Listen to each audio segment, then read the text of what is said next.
over 600 years, it survived as one of history's most complex and enduring empires.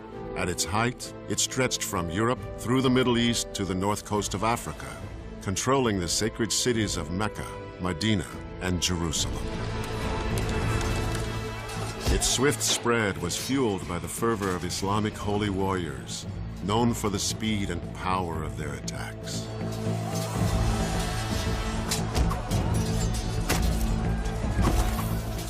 Yet it is an empire also remembered for its cultivation of art and architecture, and the development of a legal code. This is the story of a vast and mysterious kingdom, a kingdom where sultans and pashas schemed, and a harem of concubines produced heirs for the throne. It is an empire that continues to shape our world today. This is the Ottoman Empire.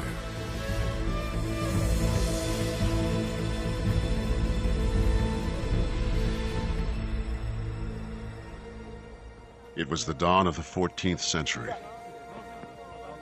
On the Anatolian plateau in what is now modern-day Turkey, nomadic tribes of Muslim Turks enjoyed a pastoral existence, breeding livestock, cultivating crops, and following the seasons with their families and their herds. But now their native lands were under siege. Barbaric hordes of Mongol horsemen were advancing from the east. Known for their swift and ruthless raids, these Mongol warriors had created a 13th century empire that stretched from Europe's eastern edge to the Pacific. Threatening on the west were Christian armies from the once great but now weakened Byzantine Empire.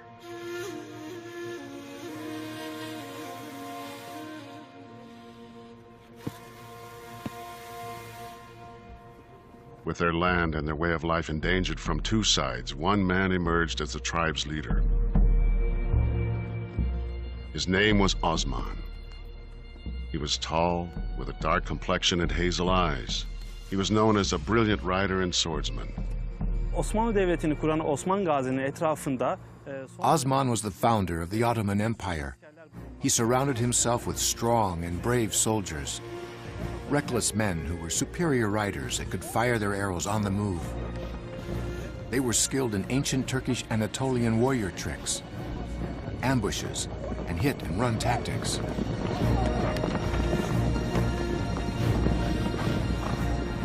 The key military attribute in the early years was speed. They moved very fast. They were excellent horsemen, and they used a very powerful short bow, which gave them major military tactical advantage over their enemies.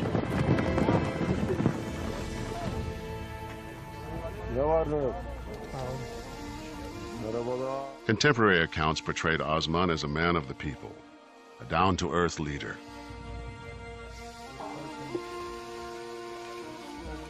He dressed simply, ate with his men, and shoed his own horses. He ruled from the saddle. Osman must have been a charismatic individual who combined that with a steady stream of military successes. And as the word spread that those who fought with Osman won, more and more people were attracted to his banner.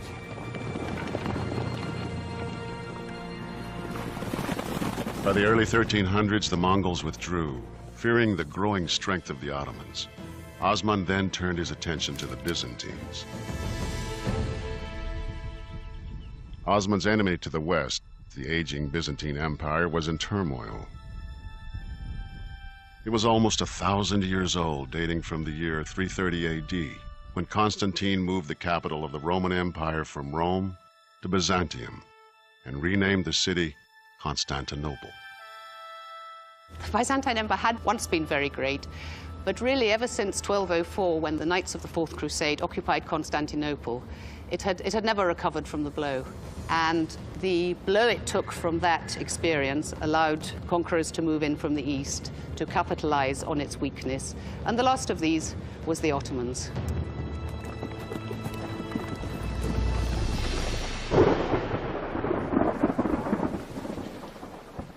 In the spring of 1302, fate smiled on Osman and his followers. Unusually heavy spring rains in the Saqqara Valley, in what is now northwest Turkey, flooded the valley floor and changed the course of the river. The fortifications along the old riverbed, built by the Byzantines to protect their border, were suddenly out of position and useless. This small act of nature shifted the course of history. It gave Osman and his warriors an opening to attack. Byzantium was in a very bad way. There was, let us say, a vacuum in northwest Anatolia, a vacuum of power, and into it they went. Some later accounts of this period by Muslim scholars suggest Osman's raiders were driven by a desire to spread Islam. But more recent studies indicate their motivation was more practical. Attacking the infidels attracted many Turkish nomad horsemen, very often from among rival Turkish principalities who wanted to fight against the infidel, but also attacking and capturing rich Byzantine towns meant more booty and spoil that were distributed among the warriors. Yiğitlerim, bu ganimetler hepiniz için. Gel yiğidim. Gel yiğidim. Many of the early Ottomans were Christians. They joined Osman in a common endeavor, and that was an endeavor, I think, in the very earliest stages, to enrich themselves largely by the booty and slaves one got from warfare. Osman generously shared the spoils of war, and his numbers continued to grow. The Ottomans were pushing a frontier in the 14th century, and people were very caught up in the I mean, like the American West, in the opportunities and the romance of the frontier. In July of 1302, the Byzantines responded to Osman's raids and counterattacked with a mercenary army.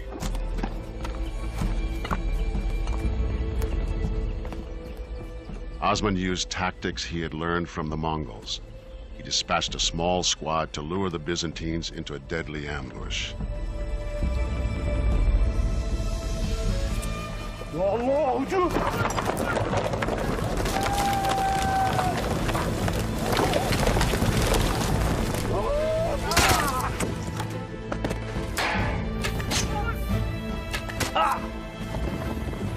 It was this victory that cemented the loyalty of Osman's troops.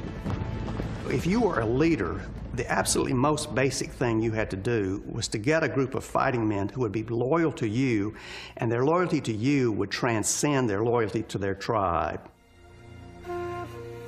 Osman's principality, a small strip of land about the size of Manhattan, was born. By 1307, his fighting force, which began with less than 400 soldiers, numbered over 4,000. His followers became known as Osmanlis. Western languages translated the word as Ottomans. Osman's power grew not just from the force of his personality, but also from the belief in his divine right to lead. Osman and his followers were Sufis, members of a mystical sect of Islam that was popular on the frontier because it didn't require praying in mosques or reading from the Quran. Some Sufis worshipped in part through dance. Practitioners were known as whirling dervishes. Although we call it a dance, it's not really a dance. It's a practice for that individual to forget himself, to get connected with the universe, to feel the universe, to feel the God through that way. One night, Osman had a puzzling dream. According to a treasured Ottoman legend, he envisioned a tree growing out of his navel. Its branches spread throughout the world. He asked the Sufi sheikh to interpret the vision. That Sufi sheikh told him that the dream meant that he would be the founder of a huge empire with many peoples under his sovereignty, and that this empire would encompass large territories and would bring much glory to the House of Osman and to Islam. Osman married the Sheikh's daughter. With the birth of their son, Orhan, the great Ottoman dynasty was born. Parmak. Şunu buraya kilitleyeceksin Osman'ım. Çenenin altına. Together, father and son built an army that would dominate its enemies. During the next 20 years, they plundered the surrounding countryside, expanding their territory at the expense of their rivals. Their attack was swift, but their treatment of the vanquished was fair. Unlike other conquering powers of the times, the Ottomans granted religious freedom to Christians in conquered territories. This policy would lay the foundation for the future success of the empire. I think the most important point to keep in mind about the early Ottomans is that they judged people on what they had to contribute, not ethnicity, not race, not religion. Any of the markers we use today simply don't seem to have been very important. By the time of his death in 1324, Osman had fathered an enduring dynasty. His son Orhan would build on that legacy, creating a powerful Muslim army that would soon be knocking on Europe's door. In 1324, Orhan replaced his father Osman as the leader of the Ottomans. While the father had rallied a tribe of nomads to fight for survival, the son wanted war. Orhan wasn't satisfied with capturing tribes and controlling small villages. He had bigger and more well-defended targets in mind, and new tactics were required. The first real city they take is the city of Bursa, and we know that they took it by building two castles, one on either side of the city, outside the walls of Bursa, and basically blockaded it, starved it into submission over an 11 or 12-year period. When the city finally surrenders and Orhan, the conqueror, goes into the city, he sees dead bodies and he asks the commander of Bursa, "What are all these dead bodies?" And he said, "Most of them died of starvation," which is why we ended up surrendering the city. Orhan made Bursa his new capital and declared himself king or sultan. The next challenge was governing this new territory. We can assume that Ottomans learned a lot from those people who were living in these urban centers. They acquired knowledge about architecture, they acquired knowledge about decorative styles, they acquired knowledge about how to live in an urban environment. Orhan established a monetary system and issued coins. He opened schools and built both a mosque and a monument to his father Osman. It didn't take too long before the once nomadic Ottomans took to city life, moving from tents into stone and wood houses and developing carpentry and farming skills. Now a regional power with control of trade routes, the Ottomans were a force to be reckoned with. The Ottomans managed to take some of the fortified towns of Byzantium that gave them more prestige and attracted more warriors to their camps. At the same time, in the neighboring Byzantine Empire, a continuing conflict between Emperor John Cantacuzene and a rival faction had erupted into civil war. The Byzantines had once ruled the civilized world, from the Danube to Damascus. But now Byzantine Emperor Cantacuzene was struggling to retain power. He asked his neighbor and former enemy Orhan for help. Orhan agreed, seizing the opportunity to profit from Cantacuzene's weakness. And he was given the emperor's daughter in marriage as a thank you. The bargain helped them both. With Orhan's support, Cantacuzene defeated his enemies and remained in power. But Orhan got the better deal. In the early 1350s, under the guise of helping Cantacuzene, Orhan ordered 6,000 of his troops across the Dardanelles.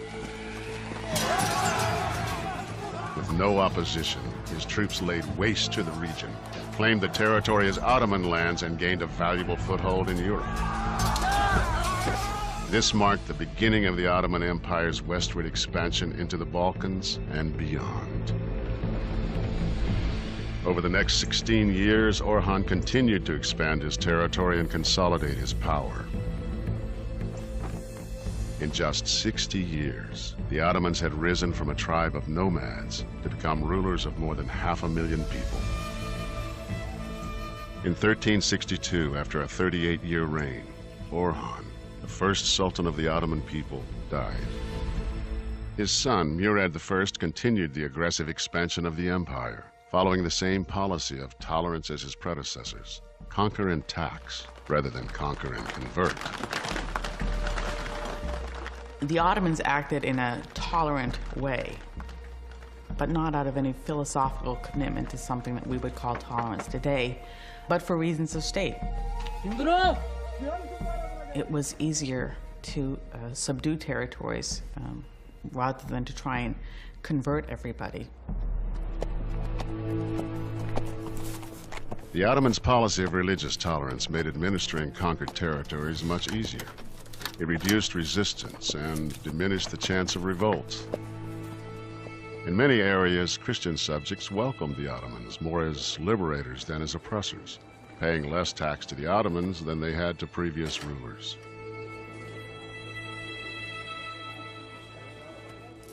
This had a kind of steamroller effect, which helps account for the speed with which the Ottoman conquests occurred, particularly in the Balkans.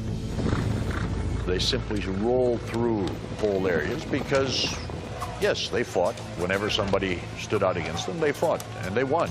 But I think for every place they conquered by force of arms, they probably conquered 2 places by just a very effective PR system. But for Murad, new Christian subjects offered a greater opportunity. He devised a plan to create a fierce and loyal cadre of troops. Ottoman officials descended on towns in Christian territories, ordering young boys of the village to come forth for inspection. The villagers would display their youth, and the Janissary officer would go from one to the other. Height, weight, proportions. The officer would select the ones he thought would be best and took them with him. Those selected became conscripts in Europe's first standing army, an army that would transform the continent's military landscape. They were known as new troops, or Janissaries. At first, panic spread throughout Balkan Christian communities when the Janissary recruiting officers arrived. It was a process which entailed these children being dragged, literally dragged and forced out of their families. Families begged local priests to delete their sons' names from parish registers. Some parents arranged marriages for sons as young as 12 to take advantage of the marriage exemption. But over time, attitudes changed.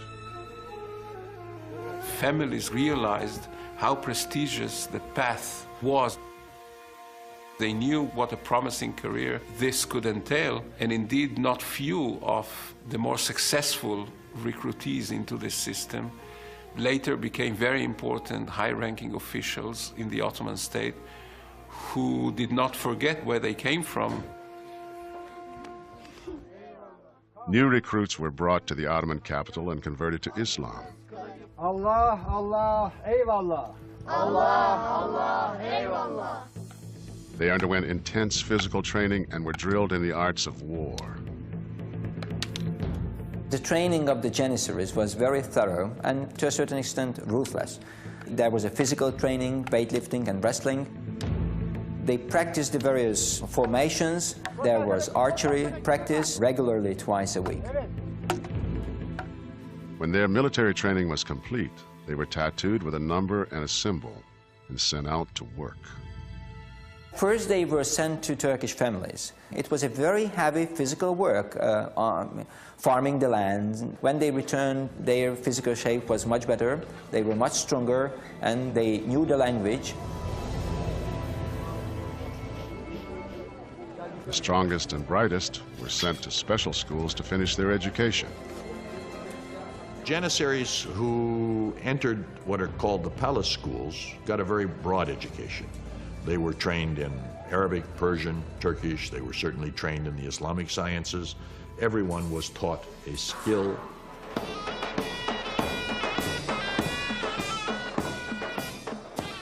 Some were trained to play in Mater bands that led Janissary troops into battle. The sound of their drums and pipes struck terror in the hearts of their enemies. The Janissary band was important to provide psychological support for the Janissaries, and it was especially important before enduring battles and major sieges.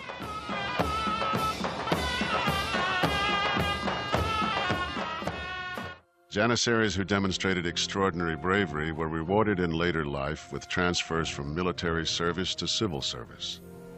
A select few became part of the Sultan's inner palace circle, the counselors and viziers who quietly ran the government.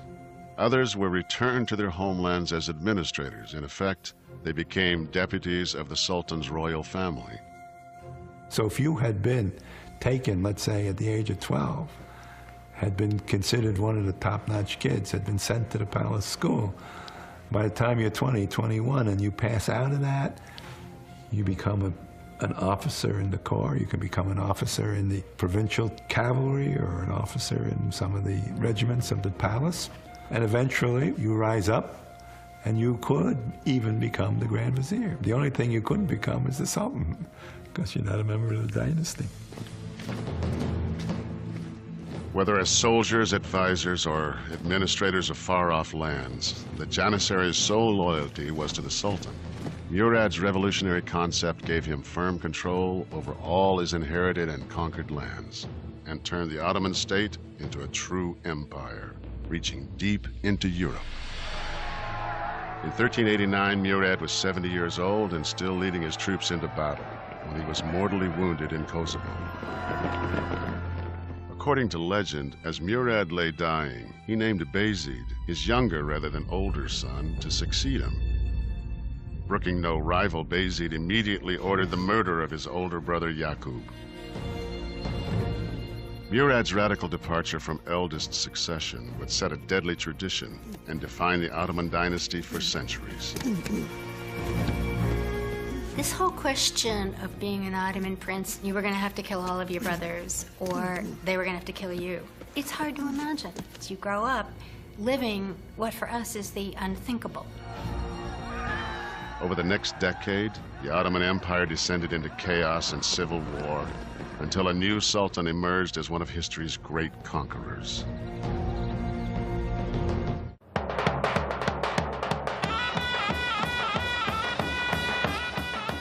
Through the early years of the 15th century, the fortunes of the Ottoman Empire rose and fell dramatically. Bayezid's overreaching expansion in Europe and Asia ended in defeat. But the next sultan, Mehmed I, rescued the empire from chaos and civil war, and his son, Sultan Murad II, led the Janissary Corps on a successful 20-year military campaign in Europe.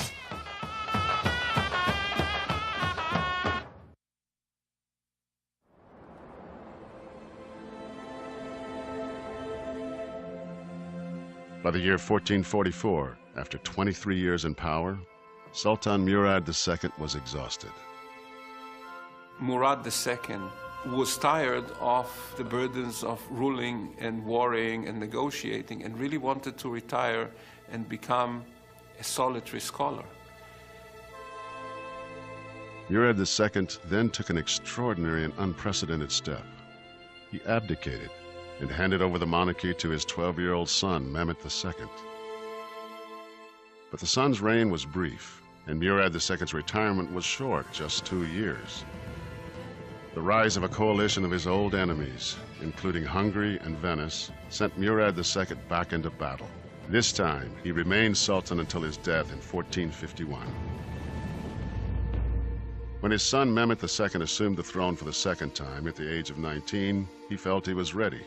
But the Janissaries, still loyal to his father, were skeptical and rebellious. The troops, the Janissaries and others, are used to looking to the father for leadership and guidance. And this young kid comes on the scene and people say, well, why should we take him very seriously?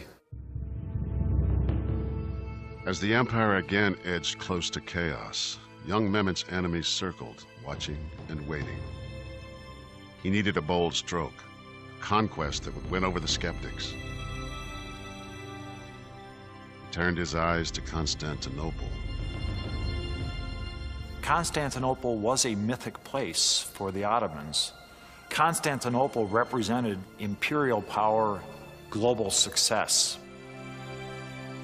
Sultan Mehmet, gerekse onun hocası Akşemseddin, Molla Gürani ve onunla A primary motivation to capture Constantinople for Mehmet II were the words of the Prophet Muhammad himself, who said, conquering Constantinople would take a glorious army led by a superb commander. Müjdesini verdiği güzel asker, güzel komutan olmak hedefiydi. Mehmet had the confidence of a brash 19-year-old. He banished the Janissaries who challenged his rule and demanded a pledge of loyalty from those who remained. The conquest of Constantinople was actually a message to rivals in the Ottoman power structure that he was challenging their authority. Mehmet immersed himself in military manuals, studying the tactics and weapons of the world's most successful armies. Mehmet 19 yaşında ikinci defa tahta geçtiğinde Mehmet was willing to do whatever it took to achieve his goal. He was studying day and night, and he was even dreaming about it. Once he ordered his vizier to the palace in the middle of the night, and he told him, Pasha, Pasha, I can't sleep because my mind is filled with thoughts about conquering Constantinople. How are we going to do this? alaraktan Paşa Paşa İstanbul'un fethini düşünmekten uyuyamıyorum. In the spring of 1452, Mehmet ordered the construction of a new fortress just 6 miles from the outer walls of Constantinople. Wanting it completed quickly, the Sultan, with all the energy and impatience of youth, worked side by side with the stonemasons. Rimini Fortress was completed in just 4.5 months. He built, almost overnight, this enormous castle on the European side of the Bosphorus at one of the narrowest spots on the Bosphorus as a companion to a castle that already had been built by an earlier Ottoman sultan on the Asian side. Together, these two fortresses would make it nearly impossible for supplies or reinforcements to reach Constantinople. Any ships that came from the Black Sea that tried to break through to help Constantinople from that side, he would shell with artillery. Simply being there cut off the ability to in any way provision the city. And that is reminiscent of what we'd seen even a century or so earlier when the Ottomans traditionally built fortresses outside of cities that they wanted to conquer and starve them into submission. But Mehmet was not content to just wait. He marched 6,000 fresh troops into his new fortress. His intentions were clear. Byzantine Emperor Constantine XI was terrified. He immediately began to fortify the city.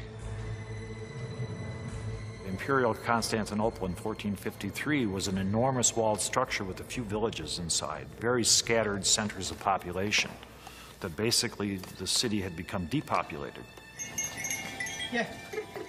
While still the crown jewel of the dwindling Byzantine Empire, Constantinople was no longer the majestic, thriving capital it had once been. The population had shrunk from almost 1 million at the end of the 10th century to just 40,000. But as a fortress, it was still almost impregnable, with 14 miles of reinforced stone walls. In some places, 2 lines of walls as high as 40 feet. It was one of the strongest fortifications of its time. You can't imagine they're ever being conquered by anyone. Those great walls are what kept Constantinople from being overrun by its enemies for centuries. Burası İstanbul'un kara tarafındaki kapılarından bir tanesi. This gate is one of the entrances to Constantinople. In times of peace, the Byzantines would open these gates to the public and to soldiers so they could enter the city freely. But in wartime, when the city was under threat, they would wall up the gate like this and block the entrance in order to keep the enemy outside. As you see here, the last wall built into this gate was when Mehmet II prepared to attack the city. Girmesinin engellenmesi sağlanmıştır. For months, Mehmet's spies probed the city for weaknesses. At the same time, Mehmet enlisted the help of a brilliant Hungarian cannon maker named Urban. Bizans'a top dökmek için Avrupa'dan gelmiş olan Macar asıllı topçu ustası Urban Urban had actually come to town to make cannons for the Byzantines, but Constantine couldn't afford to pay his price. ve ona So he told Mehmet he could make him the best cannons in the world, and Mehmet agreed to pay him 4 times his asking price. kendisine beklediğin 4 katı bir maaş vererekten kendisi için toplar dökmesini istemiştir.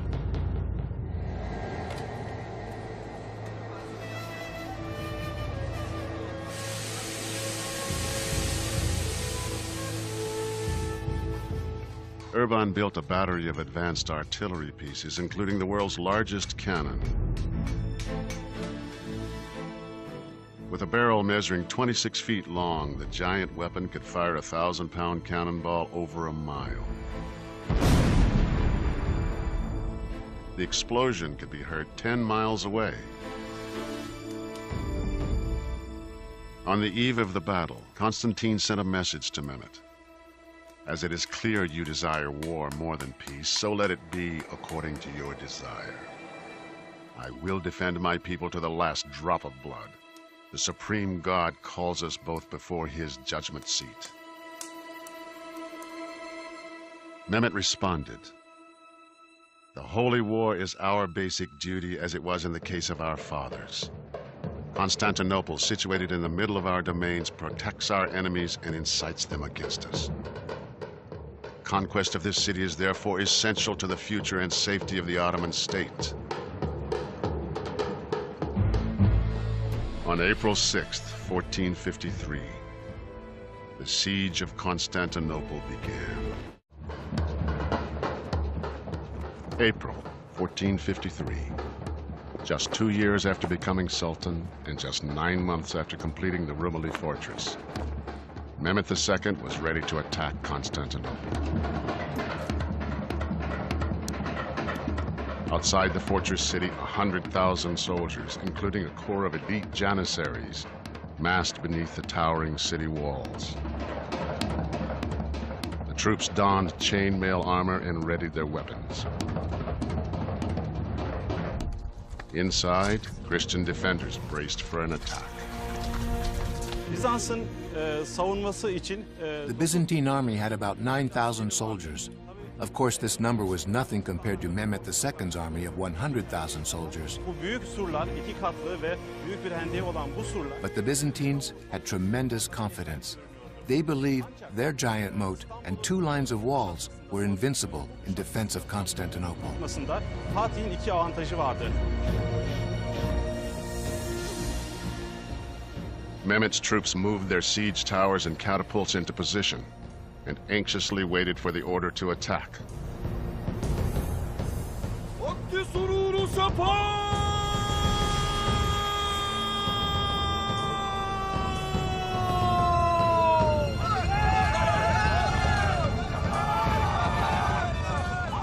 On April 7th, Mehmet launched the first wave of his assault against the land walls of the city. But the defenders held firm.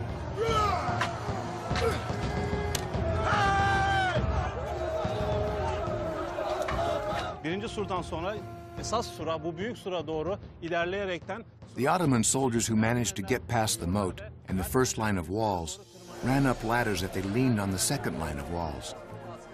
But the soldiers on these ladders came up against hot burning oil called Greek fire. This Greek fire would incinerate anything, including people. Also, Mehmet had built mobile siege towers as tall as the walls themselves. But these towers were made of wood and leather, and the Greek fire would burn them all. A huge number of foot soldiers who were not the elite Janissaries were used by Mehmet II as cannon fodder.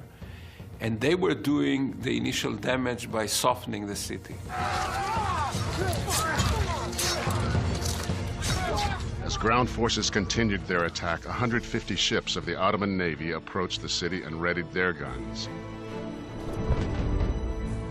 Constantinople is on a peninsula, and Mehmet's spies had learned that the seaward walls facing the Golden Horn were not as thick as the land walls. But when Mehmet's navy tried to attack, the Byzantines were ready.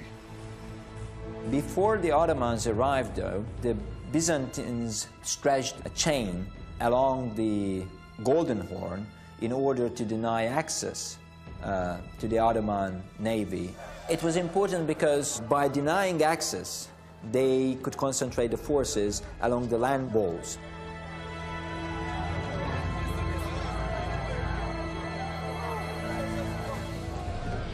Then Mehmet devised a remarkable plan. If he couldn't break through the blockade, he'd go around it. He would take 80 ships overland over a ridge 200 feet high and down again to the water on the other side. It is quite extraordinary when you think about ships weighing many tons, several tons at least, being dragged on rollers up a very steep hillside for several miles and then being pulled down those rollers several more miles. You have this vision of hundreds of oxen and thousands of log rollers, probably greased with some substance or another, and men screaming and pulling in this very dramatic scene. And it probably terrified the wits out of the Byzantines. Bu gemiler Haliç'e iner inmez Haliç surlarını. As soon as these ships made it into the Golden Horn, they started to fire on the walls. Constantine redeployed troops from the land walls, but this created a serious weakness in their defense. Savunmada yer alan askerlerin.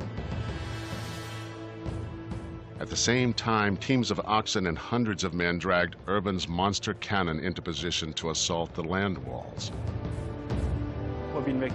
The giant cannon could only be fired 3 times a day. It would get so hot after firing that the Ottomans had to use olive oil to cool it down to prevent it from cracking during firing. Atış esnasında topun çatlamaması sağlanmıştır. The big gun, along with Mehmet's other artillery batteries, pummeled the walls. Surların önüne 14 ayrı batarya yerleştirdi ve bu bataryalar Mehmet had 14 artillery batteries positioned in front of the walls, and they fired day and night. atış sistemi gerçekleştirdi. To complement the big cannons, he developed a unique firing system for destroying the fortress. The cannons would aim at 3 points on the walls and fire continuously at these points. Kısmı yıkıldı ve askerler yıkılan yerlerden surların içine girdiler. On May 29, 1453, after 7 weeks of intense siege, Mehmet gave the order for what would become the final assault.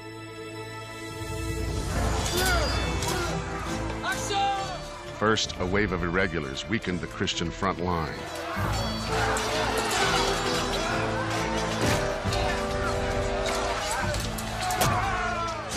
Next, a second wave of regimental troops intensified the battery.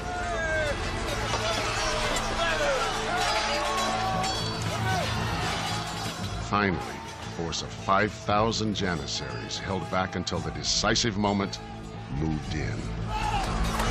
There were 2 reasons for that. One is that Mehmet didn't want to waste his best troops when it wasn't clear what the outcome would be.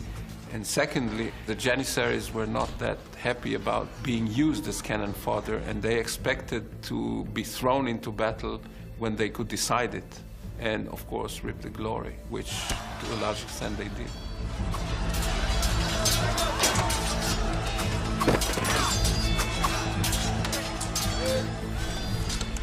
The wall was breached. As the Janissaries rampaged through the streets of Constantinople, the surviving Byzantine troops panicked and fled.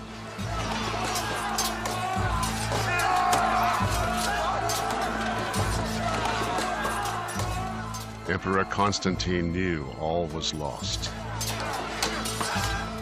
He hurled himself into the midst of the enemy and was cut to pieces.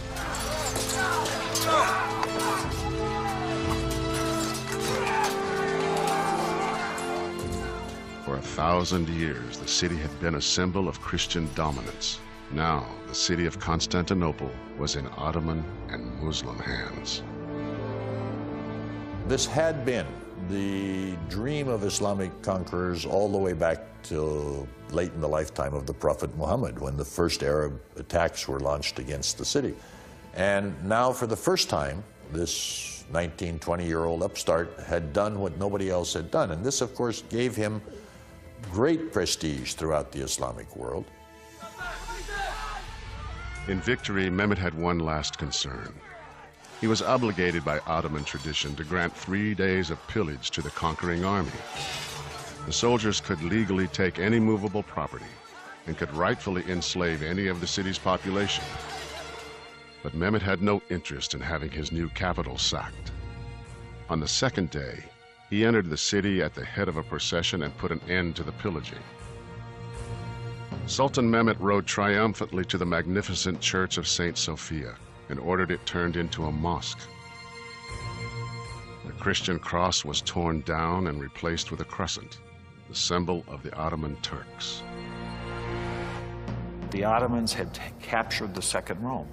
With the capture of Constantinople, the Ottoman Sultan became a Caesar, an emperor, the successors of Rome.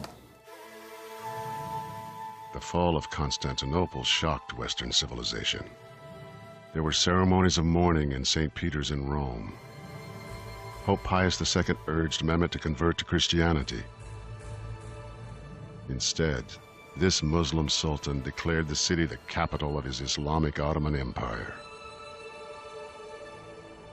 With this monumental victory, Sultan Mehmet had changed the course of world history and forever would be known as Mehmet the Conqueror. It was the beginning of the golden age of the Ottoman Empire.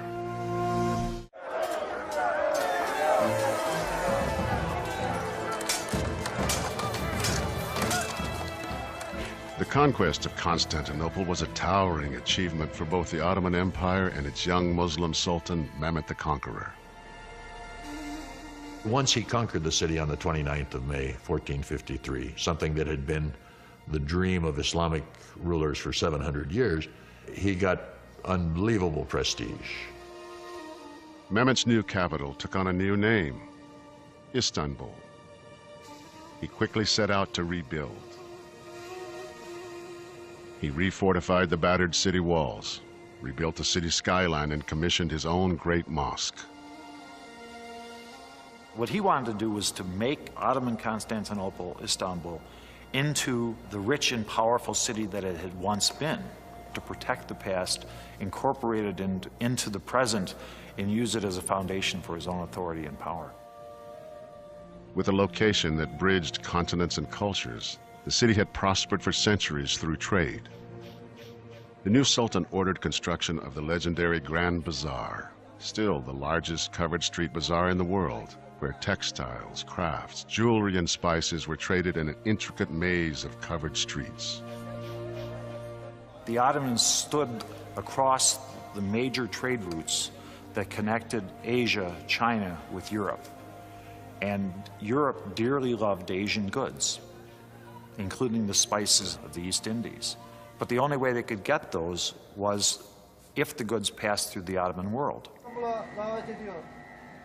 Mehmet gathered whatever and whomever he needed. To revitalize the city's merchant class, he recruited tradesmen and craftsmen from across the empire. Everyone would take part in the city's rebirth. He invites people to come and says, if you'll come and settle in my city, I'll give you free houses, I'll give you tax breaks, I'll make it economically very attractive. There are islands in the Aegean that are emptied, that he simply packs them all up and says, well, you're going to move to my new capital now. Christians were invited back with the promise of protection. Jews in neighboring Salonika were encouraged to come to Istanbul. His idea was not simply to physically rebuild a city. It was to ensure that the city had a population with the urban skills, and that meant economic and business and trade skills, that would make it the capital that he wanted to have. New craftsmen brought new skills. Silk from the early Ottoman capital Bursa, along with wool, goat hair, and cotton, were woven together into intricate carpets that became the Ottomans' most famous export. In 1465, the 33-year-old Sultan Mehmet II began work on the crown jewel of his new city, the extraordinary Topkapi Palace. Topkapi Palace should be thought of as a gigantic household consisting of concentric circles of power, the outermost circle being the least powerful. And as you get closer to the center of the palace, you get closer to the person of the Sultan, and therefore closest to the locus of power. It was intended to be both a symbol of power, but also the actual place of power. The massive 173-acre complex would ultimately include 10 mosques, 2 hospitals, 5 schools, 12 libraries, and 22 marble fountains. What you see in the background here are the chimneys of the kitchens. One of the things that I always think about when I look at those chimneys is that we call it a palace, but it was really a city. We have the registers of the food purchased and the cost and the amounts. At least 5,000 people a day were fed here. So this was a massive operation. Topkapi Palace was, in fact, a city within the larger city of Istanbul. Mehmet governed both in royal fashion. He took over much of the trappings of the Byzantine emperors, of the Eastern Roman Empire. The bread that the sultans ate came from a very special wheat grown in 2 villages in Bursa. And even as late as the 17th century, in the old palace in Bursa, there were 200 janissaries whose entire job in life was to sort through the flour, make sure there were no impurities, and send so many 100 pounds of this a week wherever the Sultan was. The Sultan ordered 2 mountain villages to supply ice year-round for Topkapi. Once a week, 200 donkey loads of ice would go down to the sea, be sent to Istanbul to cool the sherbet served at the meals in the palace here. Mehmet's religious tolerance and his broad interests in art and commerce transformed Istanbul into the vibrant new center of the Islamic world. He surrounded himself with Byzantine historians, philosophers, writers, diplomats. He was interested in many of the things that his contemporaries in Europe were interested in.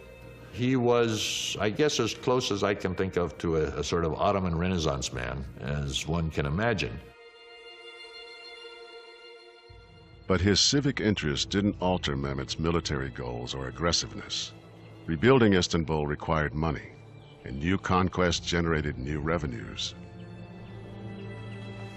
For 25 years, he waged war against the Christian territories, pushing the outer boundaries of the empire into Romania, Albania, and Bosnia, and dominated his enemies. His primary goal was to conquer Christian lands, then subdue them and tax them. He pushed very hard. He's in some ways a kind of Napoleon-like figure. I mean, he very definitely is a dynamic and decisive military man who also has a lot of ideas that spill over in other respects. After an extraordinary 30-year reign, Mehmet the Conqueror died of natural causes on May 3rd, 1481.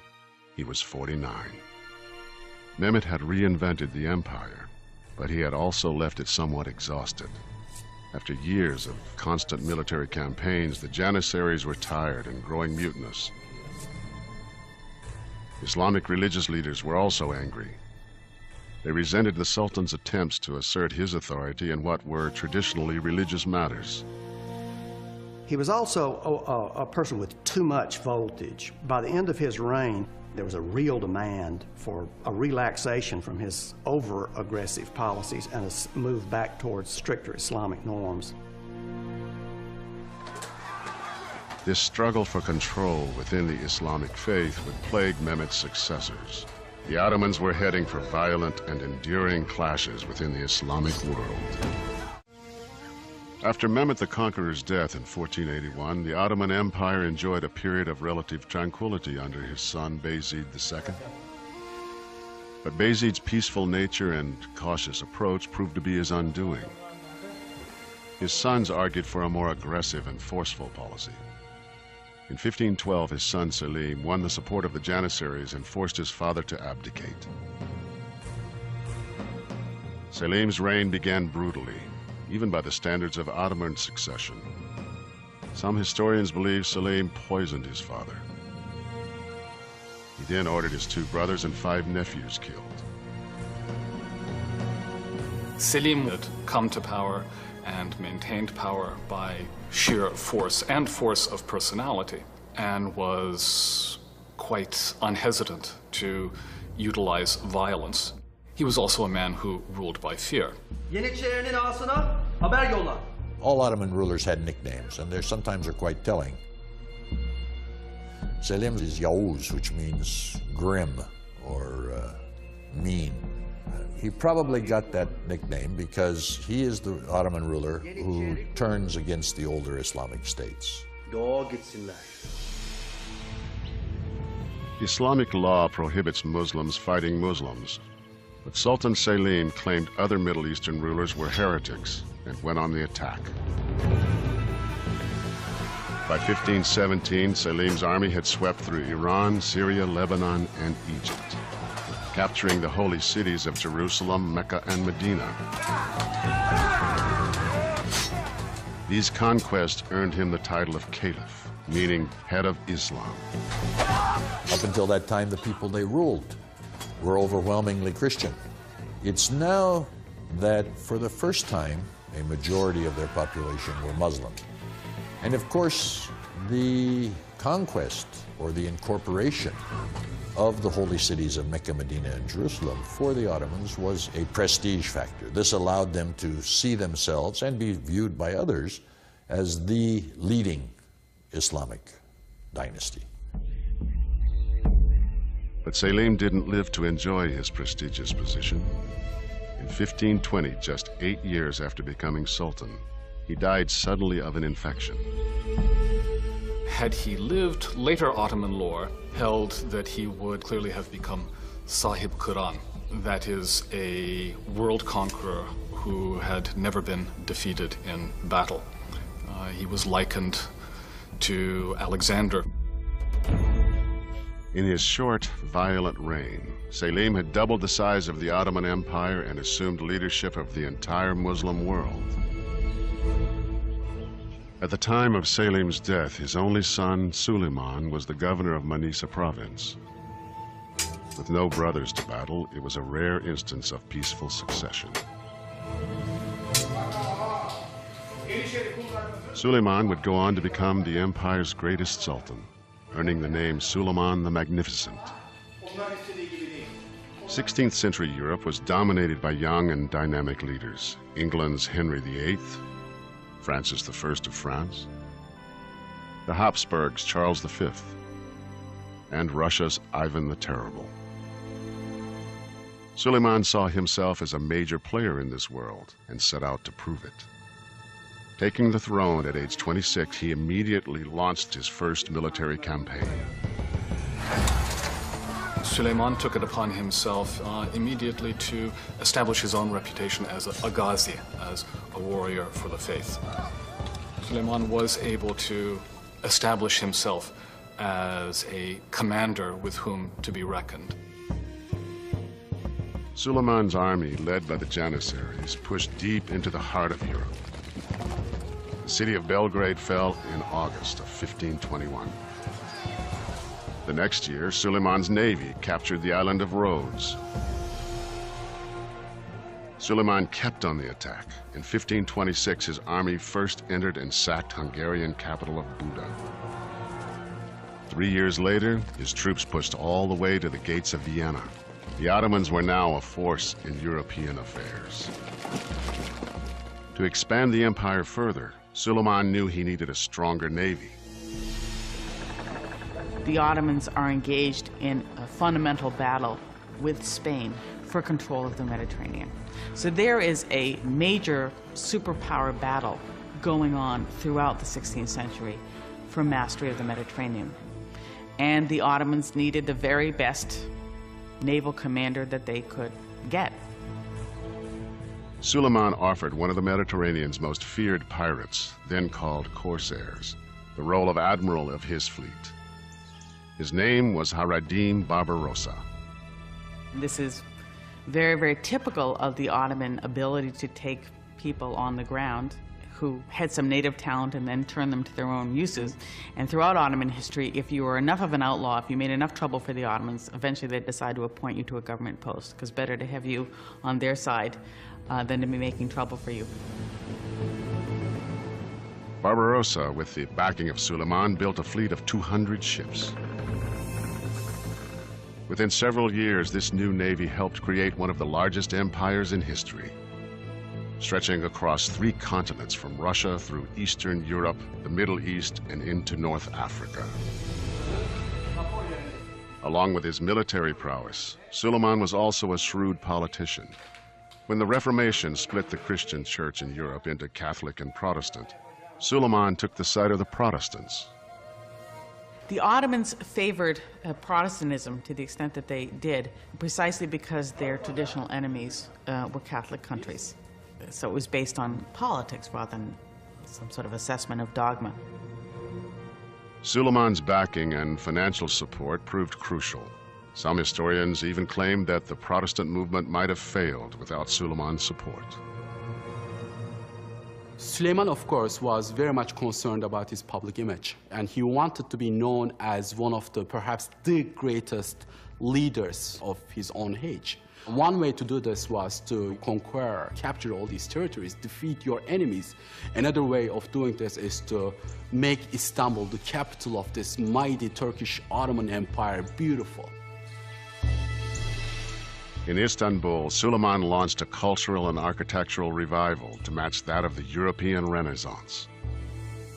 Topkapi Palace was refashioned into the grand style of a European king.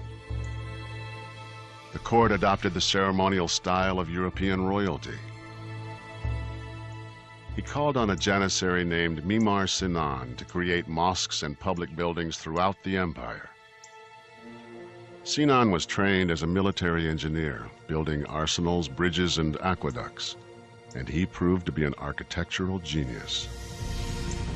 Over a 40-year period, he designed and built 79 mosques, 34 palaces, 19 tombs, and more than 60 other significant monuments and buildings. In a sense, Mimar Sinan played an important role in the public relations policy of Sultan Süleyman. He created all these structures to demonstrate the glory of Ottoman Empire and Sultan Süleyman's reign.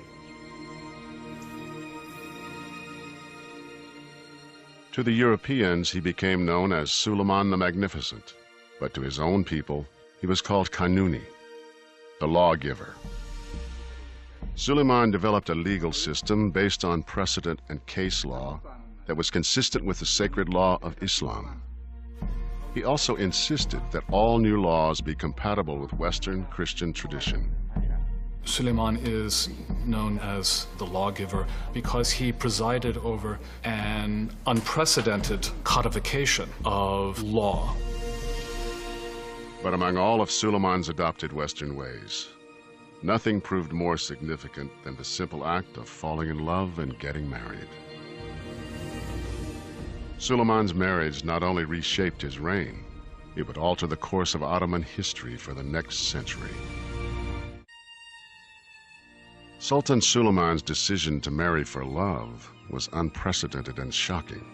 For over a century, the Ottoman monarchy had relied on slave concubines, not wives, for the production of heirs. This traditional Islamic approach had practical advantages. It produced a steady supply of princes, and unlike European monarchies that were easily derailed by one barren generation, the Ottoman dynasty survived, uninterrupted, for centuries. The system of the imperial harem with its own rules worked, and the rules did not include marriage. For a dynasty, it actually has an advantage because one of the features of Islamic law about slavery is it says that a slave has no lineage. It's almost as if the Ottoman dynasty achieved a form of asexual production. Nowadays, in the Western world, we kind of think the harem as a pleasure den of the ruler. It was, in fact, an institution in which reproduction of the Ottoman dynasty was planned and enforced. The harem women were Christian slaves, either taken as prisoners of war or brought to the palace by government officials seeking favors. The Ottoman sultans and their concubines followed this very particular policy by which each concubine could only have one son. And the minute she's produced a son, she no longer sleeps with the sultan. No two princes should be disadvantaged by having to share a mother. In other words, every prince deserves his own mother. The word harem means forbidden, and the Sultan's harem was housed in a beautiful but very restricted complex within Topkapi Palace. Chosen for their beauty, the women of the harem were converted to Islam and schooled in the Quran. Their role was to tend to the Sultan and provide sex. They would be very attractive. Many of them were taught singing, perhaps playing a musical instrument. Accommodations within the harem were lush, especially the rooms where the Sultan was entertained. Loud fountains in the windows prevented eavesdropping on private moments. At its height, over 1,000 women lived in the harem, but few actually slept with the Sultan. If a girl were successful, she might rise to a very powerful position. She might be the concubine of the Sultan and the mother of the next Sultan. It was like every little girl dressing up to be a princess, except she would have to be a slave princess. There was a strict hierarchy within the group. The most beautiful and highly trained women were allowed to sleep with the Sultan once. Among those who bore him a son, his favorites became Hasaki. These were the closest the Sultan would come to having a traditional marriage. As the size and influence of the Ottoman Empire grew, stories of concubines and the Sultan's private harem spread. European writers spun lurid tales of beautiful and naked women, fueling the myth of orgies and debauchery. Well, this fantasy of the Sultan surrounded by naked women, I think probably for the most part that didn't happen, but there certainly were 1 or 2 or 3 sultans for whom that was a reality. But overall, the harem operated according to strict moral codes of Islam. First of all, you have to just get out of your mind that this is something immoral or reprobate. Islamic law recognizes to reproduce with concubines as a legitimate phenomenon. A man can take a female slave as a sex partner if she is willing. And then if he has children by her, those children are legitimate if he acknowledges them. The Sultan had his own private path into the harem, known as the Golden Road. The only other men allowed entrance were castrated male slaves called eunuchs, who guarded, protected, and trained the concubines. The chief eunuchs sometimes became high-ranking officers of the empire, serving just under the Grand Vizier or the Sultan's chief minister. This was a highly regimented world, until Suleiman placed his handkerchief on the shoulder of a Ukrainian slave girl named Roxolana. He instructed her to return it to his quarters that night, and thus began a romance that would change the course of the empire forever. She becomes his great love, and very special things are done for her. He breaks with a number of previous customs, traditions for her. The Sultan sold all his concubines as virgins and committed to an unprecedented monogamous relationship with Roxolana. She produced 6 children with him, People didn't quite understand why this sultan is having so many children with her, why he's honoring her, and they start to call her cadı, which is Turkish for witch. Then, in 1534, Suleiman made a highly controversial choice. He and Roxolana were officially married. Roxolana was not apparently so extraordinary a beauty as to inspire the sort of passion and devotion that the Sultan was said to have lavished upon her, and therefore it was speculated that she may have had some training in the arts of enchantment that enabled her to capture the Sultan's heart in so vigorous a fashion. Whatever her wiles, Roxolana became a powerful force in the empire. Roxolana was smart, and she was very, very knowledgeable about political intrigue. We know for a fact that she got involved into palace politics, and some scholars even believe that she played a role in the killing of Süleyman's own son, Mustafa, and to make place for her own sons. Süleyman accepts rumors that Mustafa is plotting to overthrow him, and he has Mustafa executed. This is a devastating thing to have to do. Roxolana gets blamed for this. She's one of the people who's saying to Süleyman, you know, Mustafa's trying to get rid of you. After Mustafa's execution, Roxolana's own son, Bayezid, died under mysterious circumstances, leaving Roxolana's favorite son, Selim, as the only surviving heir. I mean, we are talking about Ottoman palace politics. You have to be smart, you have to be calculating, you have to be vicious in order to survive. Roxolana can be seen as a manipulative lady, but you have to be a manipulative lady in order to survive in that environment. Suleiman's loyalty to his wife never wavered. When Roxolana died, she was buried in a tomb designed for a queen. 8 years later, in 1566, the Ottoman Empire's greatest leader died in his sleep while on campaign in Hungary. He was 72. Sultan Süleyman really sought to create a world empire. It was certainly a single reign marked by the greatest territorial expansion.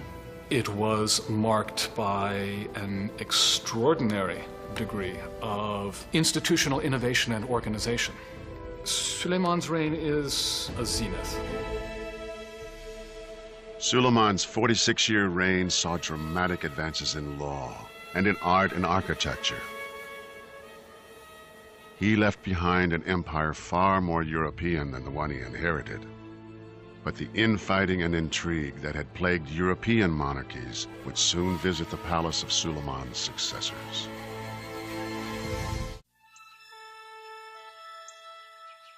The 46-year reign of Suleiman the Magnificent marked the peak of the Ottoman Empire. For 2.5 centuries, through the reign of 10 sultans, the empire's growth had been fueled by the spoils of war. Now there was nothing left to conquer. It simply wasn't possible to keep on conquering. There had to be a change. They were up against borders in Europe, and they were up against borders with Iran. They were going to waste their budget on unnecessary wars. Constant campaigning had honed the Ottoman war machine into an invincible force. Now idle, it declined rapidly, failing to modernize either its tactics or technology. By the end of the 16th century, the Ottomans actually are surpassed by their foreign enemies, and they lose that military edge. Sultans no longer led their armies in battle. The Sultan is no longer the warrior king on horseback leading his troops on the frontiers, as they were in the reign of Suleiman. The Sultan basically stays in Istanbul and is the figurehead in a system that really is being run and controlled by others. And that system, the military and civil institutions that were so effective in building the empire, proved incapable of maintaining it. By the late 16th century, the Ottoman Empire, unable to meet the challenge of change, entered a centuries-long period of slow decline. One by one, its institutions failed. Among the first, the Ottoman tradition of dynastic succession. Fratricide may have been brutal, but it had served the Ottomans well, providing an unbroken string of 10 powerful sultans. One of the things that contested succession did, crude and barbaric as it seems to us, is it tended to eliminate weak candidates to rulership. Name me any European monarchy that had an unbroken succession of 10 able kings. In 1595, the most violent dynastic killings in the history of the empire put an end to fratricide. Mehmet III came to power after murdering 19 young princes. The wails and cries of the people of the city were doubled and tripled on this funeral. They simply could not bear to see this procession of coffins coming out of the palace. Some of them are this big. So it must have been terrible. And I think that was one of the pressures that persuaded the dynasty to stop doing fratricide. The sultans who followed Suleiman were, with rare exception, weak and inexperienced. Many were minors under the influence of the Valid Sultan, or Queen Mother, and the palace fell victim to intrigue and infighting. The empire that had thrived for centuries with strong sultans and dominant armies now had neither. By the late 18th century, the Ottoman army, the war machine that had outmanned, outgunned, and outmaneuvered all its enemies, was in ruins. It was defeated by Russia's Catherine the Great in the Crimea in 1774, and was unable to stop Napoleon's invasion of Egypt in 1798. The mighty Janissaries, once the tip of the sword of the Ottoman army and the training ground for the viziers and advisors who managed the empire, had degenerated into a corrupt and lawless band of rebels. They were no longer effective on the battlefield, and they were out of control. Yeniçeriliğe uygun olmayan kişilerin askere alınması. Janissaries were revolting against sultans, demanding more and more money each day, refusing to fight on campaigns, disobeying orders, and ignoring regulations. Time to time, some sultans tried to straighten out the organization, but they all failed. In 1826, Sultan Mahmud II, one of the few competent sultans to rule after Suleiman, decided to act. He trained 10,000 new troops loyal to him and attacked the Janissaries. The plan was very carefully laid. One night, they fired on the barracks where the Janissaries were, and the loss of life must have been huge. There were Janissaries out in the provinces too, and they were hunted down and eliminated. The Janissary era was over. In a bloody show of force, Sultan Mahmud wiped out what was left of one of history's most celebrated fighting forces. The sophisticated civilian institutions that the Ottomans had developed over centuries, tax collection systems, administrators, a complex and fair legal system, were also failing. The empire's growth had been fueled by conquest and the taxes that new territories generated. Without growth and new revenues, corruption set in. Provincial officials began selling judgeships. Merit promotion gave way to bribery and nepotism. The infrastructure collapsed. The Ottomans also failed to develop a modern economy to replace their shrinking tax base. And they faced new competition. Over time, European powers developed new sea trade routes that cut the Ottomans out of the lucrative Asian silk and spice trades. The once glorious Ottoman Empire was becoming known as the sick man of Europe.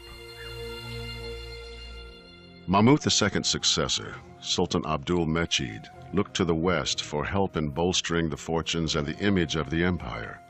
He was influenced by the British aristocratic class and mimicked European styles in his dress and in his surroundings.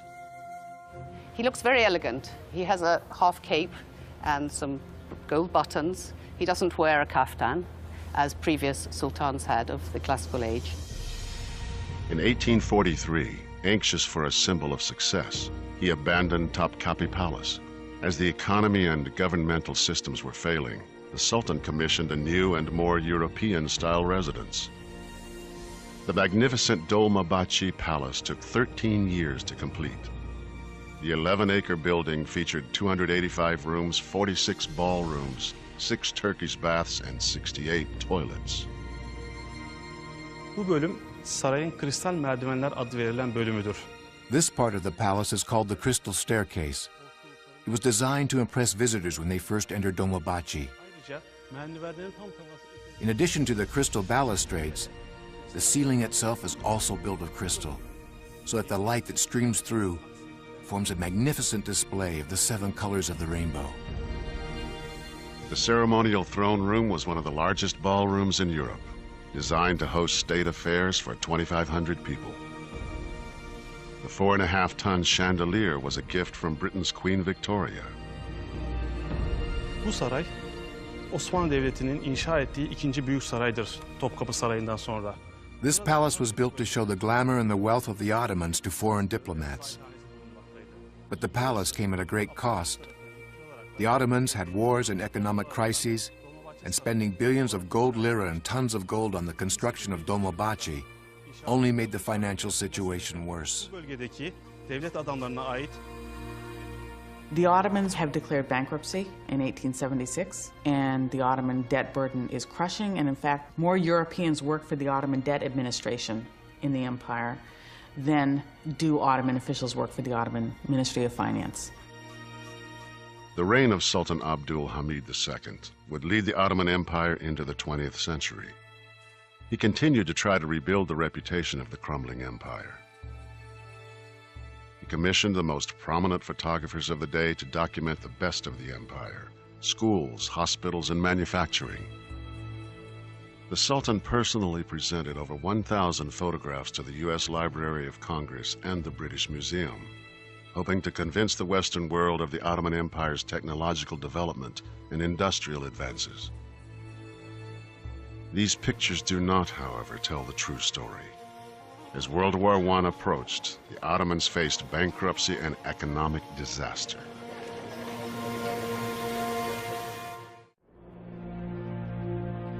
As the 20th century began, the Ottoman Empire was falling apart, stumbling from economic to political crisis.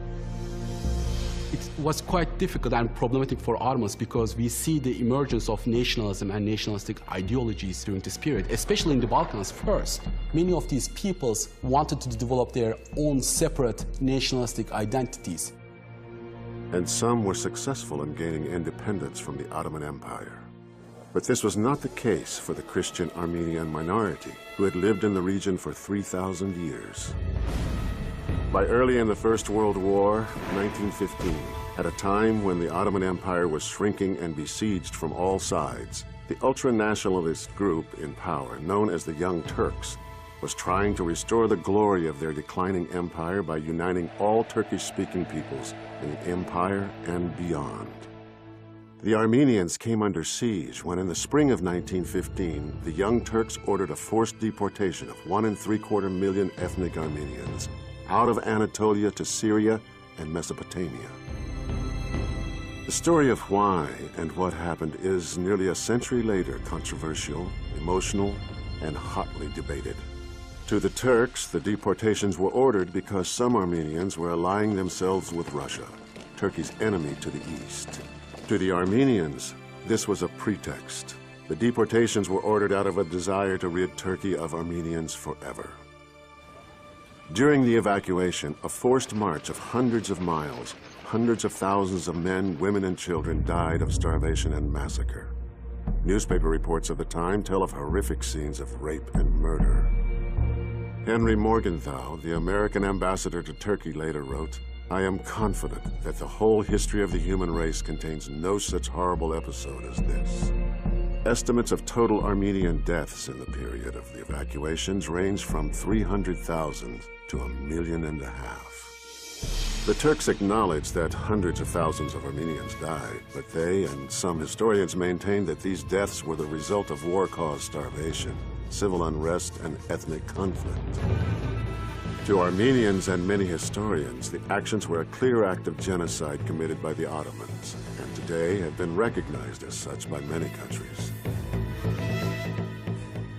As the Ottoman Empire continued to fail, a power vacuum developed that the British and the French were only too happy to exploit. Both nations were establishing their own spheres of influence in the region, competing with each other and challenging the Ottoman Empire for control of the Middle East. From these troubled times, a new leader emerged, as brave and passionate about these Ottoman lands as the great sultans. His name, Mustafa Kemal.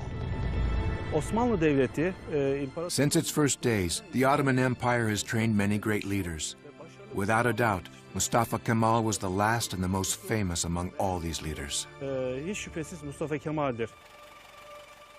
During World War I, the Ottomans sided with Germany against the forces of Great Britain, France, and Russia. At the famous Battle of Gallipoli, Mustafa Kemal earned his reputation as commander in the best Ottoman tradition.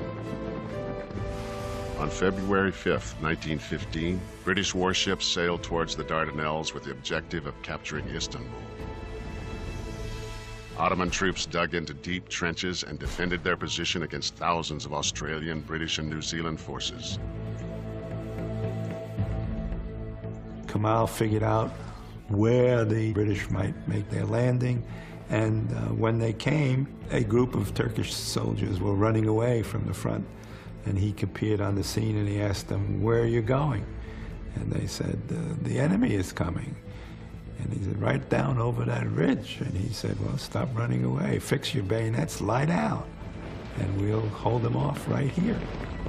And they did that and were successful in holding them off. During the battle, a piece of shrapnel hit Kemal in the chest. Miraculously, his pocket watch took the force of the blow and his life was spared. This was very important because it convinced Mustafa Kemal of his immortality. He didn't die when he should have, and so in addition to all his other virtues and his other capacities, he also now had the sense of immortality. Kemal's determination and defiance motivated all around him. His men attacked and defeated the enemy. 9 months of gruesome battle at Gallipoli left an estimated 46,000 Allied and 66,000 Ottoman soldiers dead. There were over 200,000 injuries. Incredibly, the Turks had defeated their enemies. Mustafa Kemal's division had courageously and successfully defended the Ottoman lands. However, in 1918, the end of World War I meant defeat for the Germans and their Ottoman allies. The fact that the Ottomans sided with Germany in World War I is huge. It's with us even till today, because they chose the losing side of the war. There was no way the Ottoman Empire was going to be allowed to survive. After the war, in the Treaty of Sèvres, the victors divided up the empire, giving portions of the Ottoman homeland of Anatolia to Greece, France, and Italy. This is the creation of the modern Middle East. I mean, this is what allowed the French and the British to go in and to start territorial acquisition. It was this treaty, signed by Sultan Mehmet VI, that energized the Turkish nationalist movement. The leader of this post-World War I movement was Mustafa Kemal, who emerged from the war as the only undefeated Turkish commander. Mustafa Kemal became a national hero. The Turkish people found themselves a new father in the presence of Mustafa Kemal, and he became the leading personality of the time. He set up a provisional government in Ankara. Over the next 4 years, Kemal's nationalist forces recaptured all of the occupied parts of Anatolia, what is now Turkey. He will always be remembered and venerated because there may not have been a Turkey if he hadn't led his troops, he and his fellow commanders, to secure some territory for the population. Parliament offered Kemal the Sultanate and the Caliphate, but he had other ideas. Long a critic of the corrupt rule of the sultans, Kemal shocked Parliament by abolishing both sacred titles. He threatened his colleagues that if the proposition was not carried, some heads would be cut off. Fights broke out. Some politicians fired guns on each other, but Kemal won. Mustafa Kemal abolished the Ottoman Sultanate and exiled the last of the Ottoman sultans, and that officially was the end of the dynasty. After more than 600 years, the Sultanate of the Ottoman Empire was over. The last Sultan, Sultan Mehmet VI, left Turkey aboard a British warship. The end of the Ottoman Sultanate was a major event in Middle Eastern history. It is an event that the area is still wrestling with. There are hundreds of thousands of people still living in those areas that were born in the Ottoman Empire. On October 19th, 1923, the Republic of Turkey became an independent country, with Mustafa Kemal as its first president. The task ahead was daunting. Turkey was on its knees, facing illiteracy, frightening poverty, inadequate health services, and a severe lack of skilled labor. Kemal separated church from state. Religious garb was banned. Ottoman clothing, and in particular the fez, was forbidden throughout Turkey.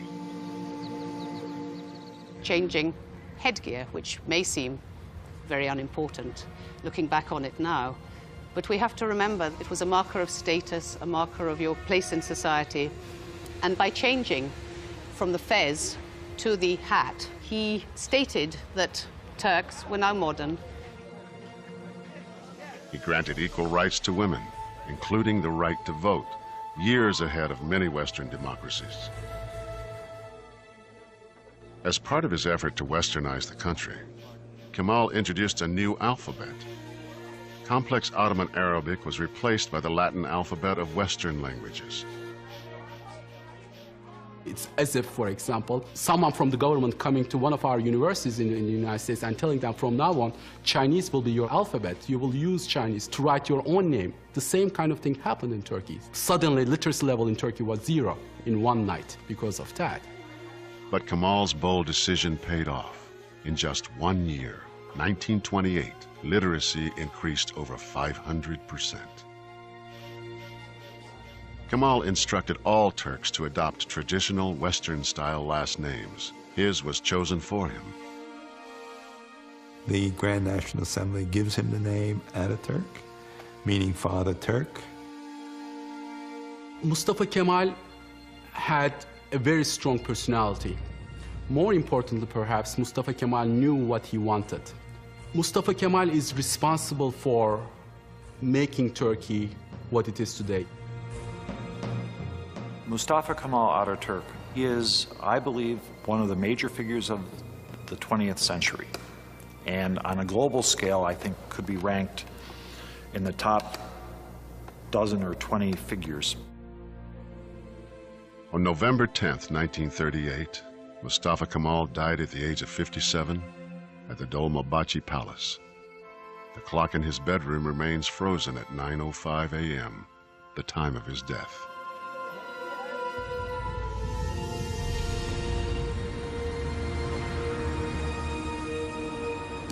And to this day, at the same hour on the day of his death, people all over the country stop for a moment to remember Mustafa Kemal Ataturk.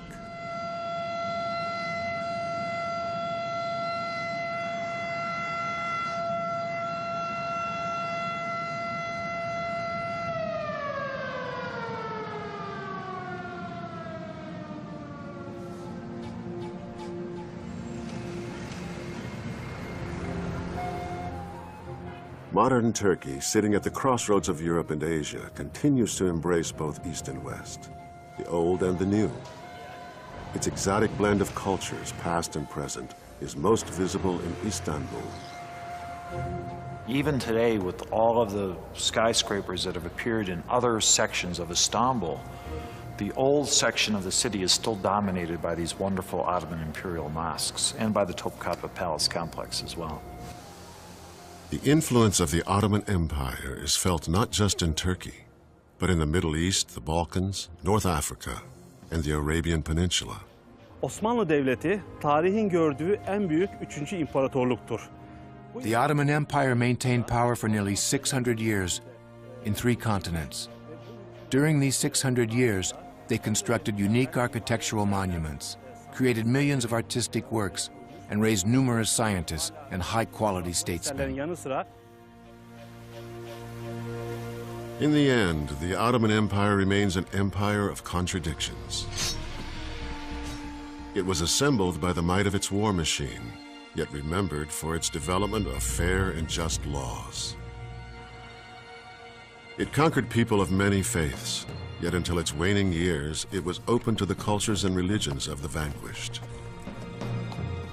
But most of all, the Ottoman Empire was enduring. From its beginning in the 14th century to its dissolution in the early 20th, it spanned the reigns of nearly 40 sultans and assembled one of the largest landmasses in history. And like all great empires, its legacy continues to shape our world today.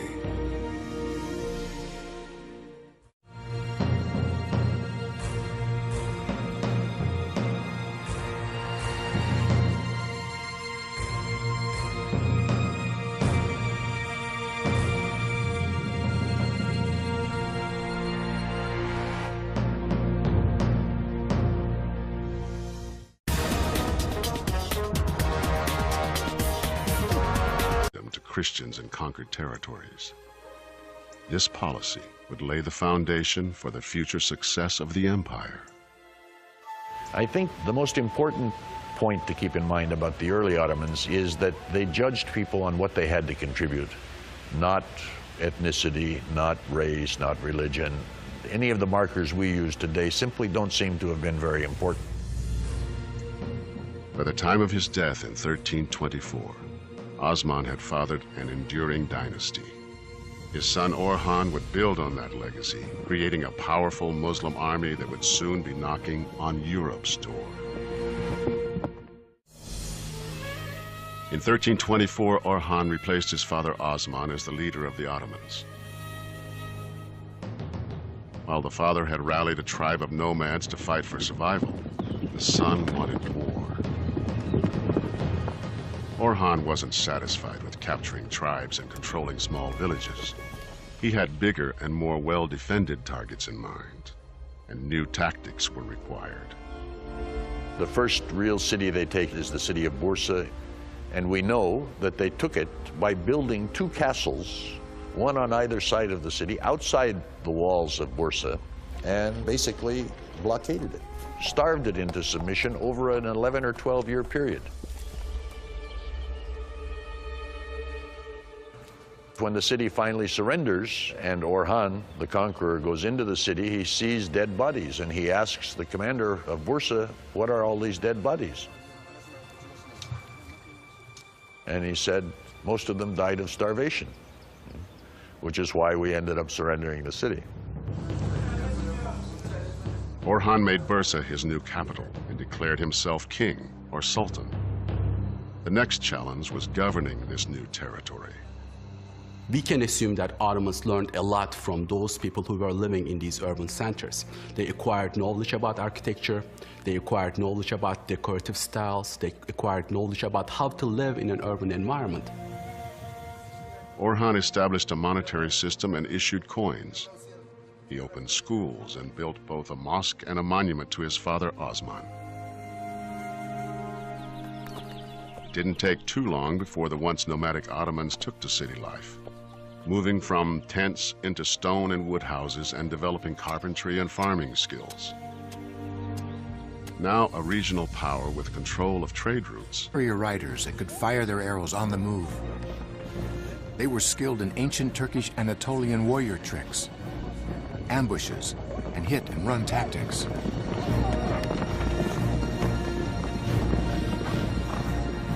The key military attribute in the early years was speed. They moved very fast. They were excellent horsemen. And they used a very powerful short bow, which gave them major military tactical advantage over their enemies.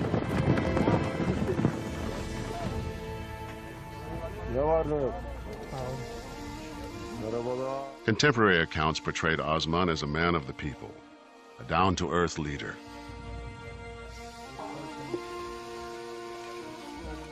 He dressed simply, ate with his men, and shoed his own horses. He ruled from the saddle. Osman must have been a charismatic individual who combined that with a steady stream of military successes. And as the word spread that those who fought with Osman won, more and more people were attracted to his banner.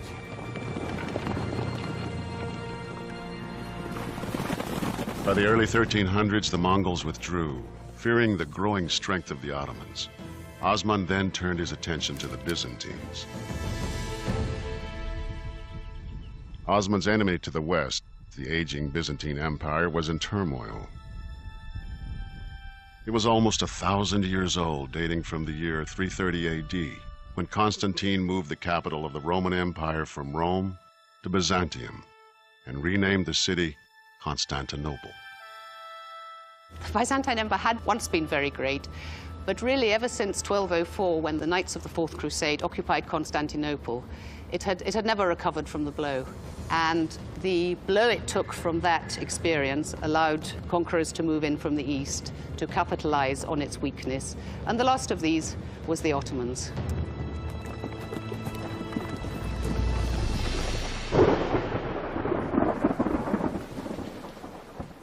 In the spring of 1302, fate smiled on Osman and his followers. Unusually heavy spring rains in the Saqqara Valley, in what is now northwest Turkey, flooded the valley floor and changed the course of the river. The fortifications along the old riverbed, built by the Byzantines to protect their border, were suddenly out of position and useless. This small act of nature shifted the course of history. It gave Osman and his warriors an opening to attack. Byzantium was in a very bad way. There was, let us say, a vacuum in northwest Anatolia, a vacuum of power, and into it they went. Some later accounts of this period by Muslim scholars suggest Osman's raiders were driven by a desire to spread Islam. But more recent studies indicate their motivation was more practical. Attacking the infidels attracted many Turkish nomad horsemen, very often from among rival Turkish principalities who wanted to fight against the infidel, but also attacking and capturing rich Byzantine towns meant more booty and spoil that were distributed among the warriors. Yiğitlerim, bu ganimetler hepiniz için. Gel yiğidim. Gel yiğidim. Many of the early Ottomans were Christians. They joined Osman in a common endeavor, and that was an endeavor, I think, in the very earliest stages, to enrich themselves largely by the booty and slaves one got from warfare. Osman generously shared the spoils of war, and his numbers continued to grow. The Ottomans were pushing a frontier in the 14th century, and people were very caught up in the I mean, like the American West, in the opportunities and the romance of the frontier. In July of 1302, the Byzantines responded to Osman's raids and counterattacked with a mercenary army.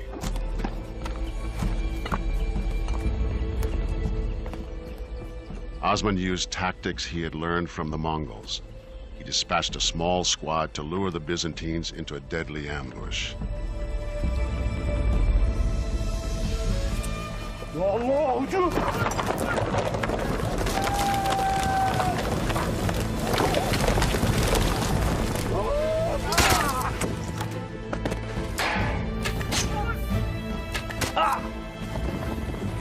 It was this victory that cemented the loyalty of Osman's troops. If you were a leader, the absolutely most basic thing you had to do was to get a group of fighting men who would be loyal to you, and their loyalty to you would transcend their loyalty to their tribe. Osman's principality, a small strip of land about the size of Manhattan, was born. By 1307, his fighting force, which began with less than 400 soldiers, numbered over 4,000. His followers became known as Osmanlis. Western languages translated the word as Ottomans. Osman's power grew not just from the force of his personality, but also from the belief in his divine right to lead. Osman and his followers were Sufis, members of a mystical sect of Islam that was popular on the frontier because it didn't require praying in mosques or reading from the Quran. Some Sufis worshipped in part through dance. Practitioners were known as whirling dervishes. Although we call it a dance, it's not really a dance. It's a practice for that individual to forget himself, to get connected with the universe, to feel the universe, to feel the God through that way. One night, Osman had a puzzling dream. According to a treasured Ottoman legend, he envisioned a tree growing out of his navel. Its branches spread throughout the world. He asked the Sufi sheikh to interpret the vision. That Sufi sheikh told him that the dream meant that he would be the founder of a huge empire with many peoples under his sovereignty, and that this empire would encompass large territories and would bring much glory to the House of Osman and to Islam. Osman married the sheikh's daughter. With the birth of their son, Orhan, the great Ottoman dynasty was born.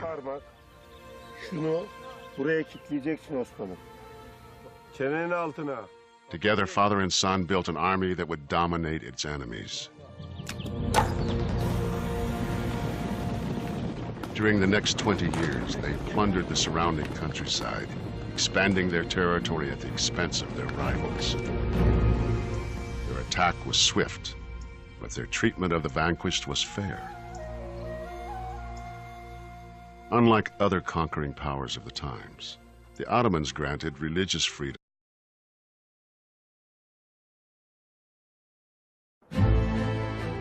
For over 600 years, it survived as one of history's most complex and enduring empires. At its height, it stretched from Europe through the Middle East to the north coast of Africa, controlling the sacred cities of Mecca, Medina, and Jerusalem. Its swift spread was fueled by the fervor of Islamic holy warriors, known for the speed and power of their attacks.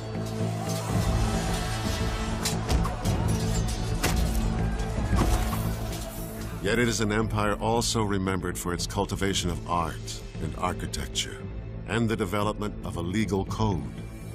This is the story of a vast and mysterious kingdom, a kingdom where sultans and pashas schemed, and a harem of concubines produced heirs for the throne. It is an empire that continues to shape our world today. This is the Ottoman Empire.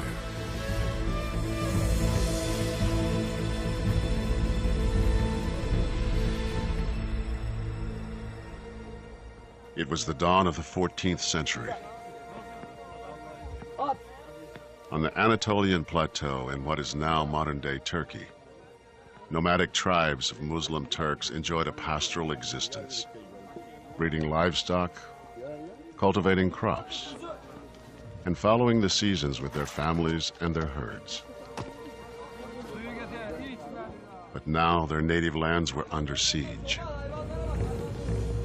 Barbaric hordes of Mongol horsemen were advancing from the east.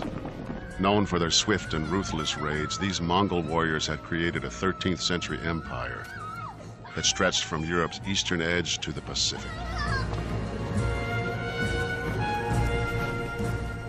Threatening on the west were Christian armies from the once great but now weakened Byzantine Empire.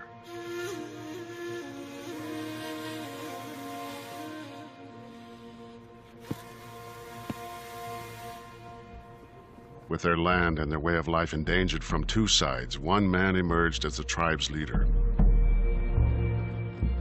His name was Osman. He was tall, with a dark complexion and hazel eyes. He was known as a brilliant rider and swordsman.